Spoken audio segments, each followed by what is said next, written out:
पना हो गए तो फिर बका मिल जाएगी।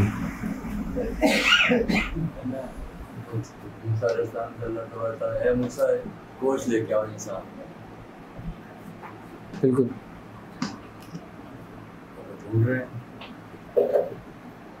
वो आशिक बैठा हुआ उसने दिया है, पता नहीं कहाँ का पूरे जिस्म को गोश्त निकाल के प्लेट में दे दिया। ये है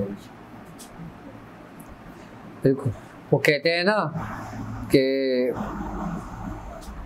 लैला ने मजनू को आजमाने के लिए कि अभी मेरे इश्क में कहाँ तक पहुँचा है, अपने खादमा को बुलाया और उससे कहा कि छुरी हो ये प्लेट लो और जाओ मजनू के पास।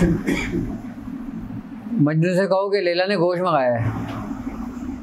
वो कनीज मजनू के पास चली गई तो मजनू से कहा वो लैला ने गोश्त मंगाया है। तो मजनू ने कहा गोश्त क्यों, उससे मंगाया है? ये कहा वो कनीज वापस आ गई। उसने बोला मजनू ऐसा कह रहा है कि अभी इश्क में पक्का नहीं हुआ। कुछ अर्सा गुजरा, फिर लैला ने अपने कनीज को भेजा कि जाओ उससे पूछो, उसको बोलो कि लैला ने गोश्त मंगवाया। अब वो गए उसके पास मजनू के पास। उसने बोला लैला ने गोश्त मंगवाया है। मजनू ने कहा कहाँ का, हाथ का, पैर का, सीने का, कहाँ का? उसने कहा अच्छा मैं पूछ ही आती हूँ लैला से। वो लेके दोबारा चले गई। उसने लैला से कहा कि वो तो ऐसे बोल रहा है कि कहाँ का गोश्त चाहिए। उन्होंने कहा अभी पूरा नहीं हुआ। कुछ वक्त गुजरा, फिर लैला ने कहा कि अब जाओ, अब शायद वक्त हो गया हो। जब वो उसकी कनीज मजनू के पास पहुंची, उससे कहा लैला ने गोश्त मंगाया है। उसने कहा पूरा जिस्म हाजिर है मेरा, जहाँ से चाहो ले जाओ। क्या जहाँ से चाहो। तो लैला ने क्या कहा कि अब पक्का हुआ है, ये सब कुछ बादशाह का तो है, हमारा क्या है? ना रूह है ना जिस्म, ना रूह है ना जिस्म। जिस्म के कीड़े खा जाएंगे, रूह ऊपर चल जाएगी, तो अंग्रेजी किस बात की। लेकिन एक है जो बाकी रहेगा, इश्क, मोहब्बत, ईमान। ये सब एक ही है, नाम अलग अलग है। क्या नाम अलग अलग है कि मैं इस पे मान लाया, मैं इस पे मान लाया, मैं इस पे मान लाया, मैं इस पे मान लाया। हाँ, और बाद में सब बोले बैठे हैं किस पे मान लाया हो तुम? वो इसकी रोजे महशर में बख्शवाएगा। ये इश्क ही है जो तुम्हें बख्शवाएगा। जो इश्क है ना वही सब कुछ है, बाकी कुछ भी नहीं। आजमाइश बहुत है। अगर कोई शख्स अल्लाह ताला से ये दुआ करता है कि मुझे अपना कुर्ब नसीब फरमा, तो बगैर आजमाइश के जो किताबों में पढ़ा है कि बगैर आजमाइश के अल्लाह ताला भी कुछ नहीं देता। तो वो पहले देखता है कि ये इस काबिल है या नहीं है। ऐसा इस बात में क्या? देखो वो तो देखता ही देखता है, वो सिर्फ ये देखना चाहता है कि तू मुझे देखता ही नहीं देखता। वो तो इंतजार करता है तुम्हारा, वो तुम्हारा इंतजार करता है कि तुम कब आओ, और तुम एक कदम बढ़ाओ वो 2 कदम बढ़ा देगा। वो तो तुम्हारा इंतजार कर रहा है, वो तो तुम्हें देने के लिए बैठा। वो तुमने बनाए तुम्हारे लिए, सब कुछ रखा ही सब कुछ तुम्हारे लिए। भाई मैं एक महल बनाऊं तुम्हारे लिए, आई बस समझ में। अब तुम बोलो यार मुझे पता नहीं मिलेगा नहीं मिलेगा। अब महल देने से पहले मुझे पता नहीं क्या कीमत अदा करनी पड़ेगी इसकी। तो ये हमारे अपने अंदर का वो है, एक खलिश है जो हमें आगे बढ़ने से रोकती है। अच्छा, इसकी इब्तिदा तुम्हारे शेख से होती है। तुम्हें अगर अपने आप को आजमाना हो ना कि तुम्हारे अंदर ईमान कितना है,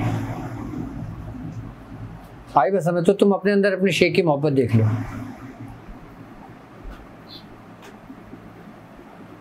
अपने अंदर अपने शेख की मोहब्बत देख लो, तुम्हें पता चल जाएगा। तुम अपने आप को वजन कर लो, कि तुम किस कैटेगरी में हो।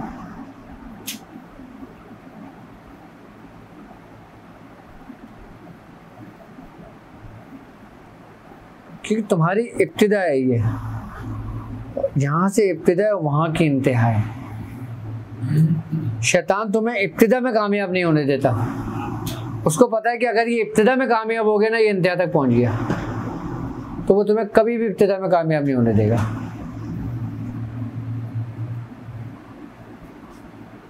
बहुत बड़ी लड़ाई। आप जुनून में सब कुछ कर लोगे,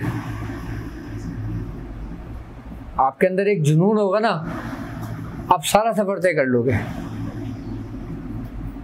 और अगर जुनून नहीं है ना, आप कोई सफर तय नहीं कर सकते। जुनून के लिए करबला का होना लाज़िम है। देखो, खिरत यानी अकल, खिरत तो रेत की दीवार ही हुई साबित। करबला जो हुई थी, खिरत तो रेत की दीवार ही हुई साबित। जुनून को हमने मगर पायदार देखा है। कोई शक, कोई शक। यानी कि जुनून ही था ना जो हद से इंतहा पहुंचा देता है। बस। और एक बात याद रखना, जिससे इश्क होता है ना, चाहे वो जुनून की हद तक हो, किसी भी हद तक हो, वो तुम्हें गुमराह नहीं होने देता। वो कभी भी गुमराह नहीं हो जाएगा। कैसे हो? एक गुजारिश, अंदर की सफाई कैसे होगी? अंदर की सफाई कैसे होगी? अंदर की सफाई जब तक तुम्हारा शेख नहीं जाए नहीं हो सकती।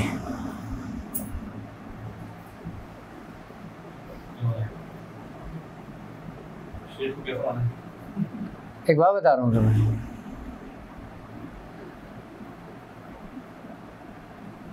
अंदर की सफाई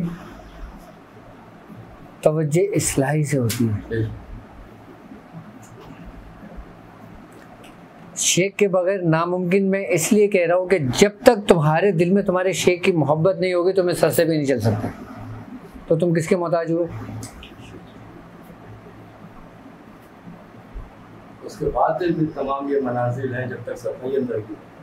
अंदर की सफाई का सबसे बेहतरीन तरीक़ेकार ये है, सबसे बेहतरीन तरीक़ेकार ये है,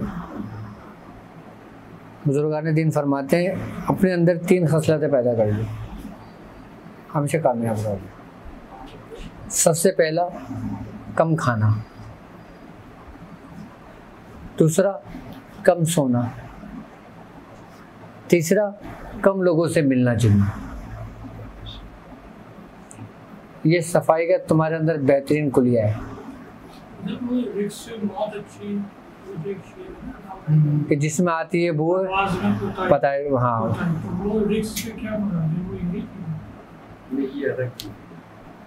बताता हूँ मैं उसका भी। क्या कुलिया है? कम खाना, कम सोना और कम लोगों से मिलना जुलना। और अपने यार की यारी से मतलब रखना। दुनिया कुछ भी कहती रहे, आपको परवाह नहीं होनी चाहिए। दुनिया तो कहेगी, काम है क्या? आप यार अपनी यारी से मतलब रखो बस। मियाँ हुजूर हमारे ज़ाहिरी हालत में अपने दादा मियाँ से बहुत कम मुलाकात होती थी। कभी साल में हो जाती थी, कभी 6 महीने में हो जाती थी, कभी 3 महीने में हो जाती थी। आखिरी वक्त में फिर हमारे दादा मियाँ हुजूर को कहते थे कि यार तुम कम अज़ कम हफ्ते में 1 दफ़ा आया करो। तो हर जुम्मे जुम्मे जाया करते थे, वो भी कितने 20 साल के बाद, 30 साल के बाद। और हम यहाँ समझते हैं कि हम रोज़ जाएंगे तो हमें फैज़ मिलेगा। फैज़ करीब होने का नाम नहीं है। फैज़ करीब होने का नाम नहीं है। कुछ लोग करीब रहकर भी बहुत दूर होते हैं, उनके फैज़ से भी, उनके कुर्ब से भी। और कुछ लोग दूर रहकर बहुत करीब होते हैं, कुर्ब के भी और फैज से भी।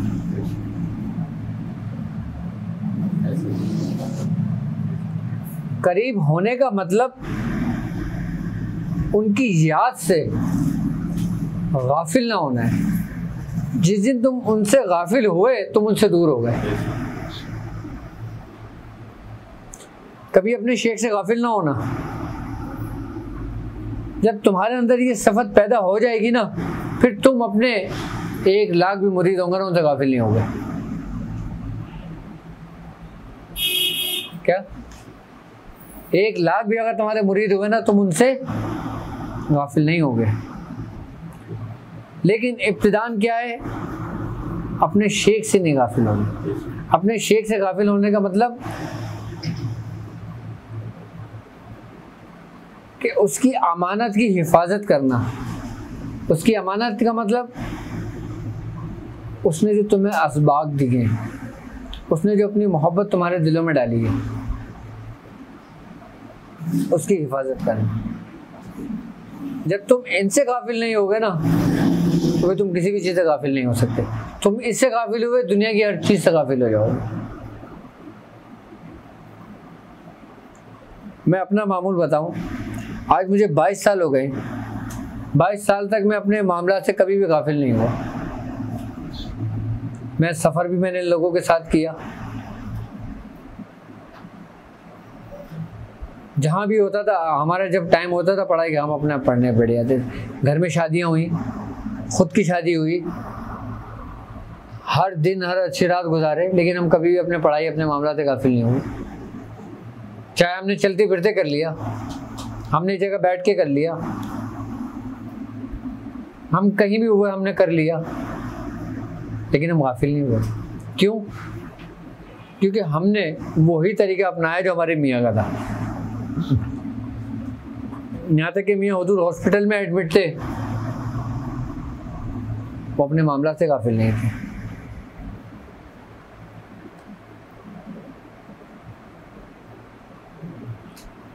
रूहानियत नाम ही मोहब्बत का है।